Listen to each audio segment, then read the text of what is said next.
विद्यार्थी मित्रांनो, घटना दुरुस्ती या टॉपिकवरती आपण काही प्रश्न उत्तरे बघणार आहोत. प्रश्न क्रमांक 1, कलम 368 नुसार संसद घटनेत कोणत्या पद्धतीने बदल करू शकते? तुम्ही थोडा वेळ घ्या विचार करायला. केवळ ॲडिशन, केवळ व्हॅरिएशन, ॲडिशन व्हॅरिएशन आणि रिपल, का फक्त रिपील? तर याचं उत्तर आहे C, addition variation and repeal. स्पष्टीकरण द्यायची गरज नाही आहे, कारण की संसद या बाबतीत संसदेकडे खूप ताकदसुद्धा आहे आणि खूप कमीसुद्धा आहे. म्हणजे घटना दुरुस्ती करणं लवचिकसुद्धा आहे, कठोरसुद्धा आहे, आपल्याला माहिती आहे. ओके, असो. प्रश्न दुसरा, घटना दुरुस्ती विधेयक सादर करण्यासाठी राष्ट्रपतीची पूर्व परवानगी आवश्यक आहे का? ऑप्शन ए, होय आवश्यक आहे. ऑप्शन बी, नाही आवश्यक नाही. सी, फक्त लोकसभेतच आवश्यक आहे. डी, फक्त राज्यसभेतच आवश्यक आहे. तुम्हाला काय वाटतं, काय असू शकतं याचं उत्तर? बरोबर आहात तुम्ही सगळे.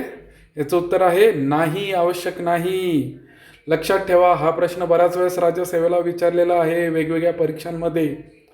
तर दुरुस्ती विधेयक लोकसभा किंवा सभेत सादर होते आणि त्याला राष्ट्रपतीची पूर्व परवानगी आवश्यक नाही. हे या प्रक्रियेचे काय आहे? वैशिष्ट्य आहे. आता चला प्रश्न तिसरा बघूया. घटना दुरुस्ती विधेयक दोन्ही सभागृहामध्ये मतभेद असल्यास संयुक्त बैठक होते का? तुमच्या सगळ्यांना माहिती आहे कलम किती संयुक्त बैठकीचा? हां, बरोबर, 108. तर होते का?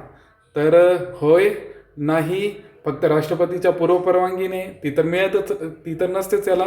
केवळ राज्य सहमती असल्यास. तर उत्तर आहे नाही.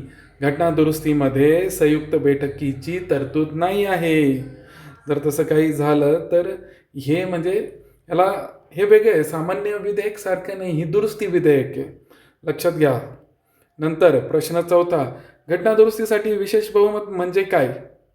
तर उपस्थित सदस्यांचे 50% बहुमत, सभागृहाच्या एकूण सदस्य संख्येचे 50%पेक्षा अधिक उपस्थित आणि मतदान करणाऱ्यांच्या 2/3 पेक्षा अधिक, किंवा सी, फक्त 2/3 बहुमत, किंवा डी, साधे बहुमत. तर सगळ्यांना याचे उत्तर माहिती पाहिजे. बऱ्याचशा मुलांनी जे ऑप्शन मोठं ते उत्तर तेच बरोबर आहे त्यांचं. बी, 50% उपस्थित जे लोक आहेत त्यांच्या 50% आणि त्याच्यापेक्षा तर जास्त पाहिजे, पण वोटिंग 2/3 पेक्षा जास्त पाहिजे. लक्षात ठेवा. प्रश्न 5वा, खालीलपैकी कोणत्या तरतुदीसाठी दुरुस्ती करताना राज्याच्या निम्म्या विधिमंडळाची संमती आवश्यक आहे? तर राष्ट्रपतीची निवडणूक का? आणि ते फेडरल स्ट्रक्चरला हात लावते.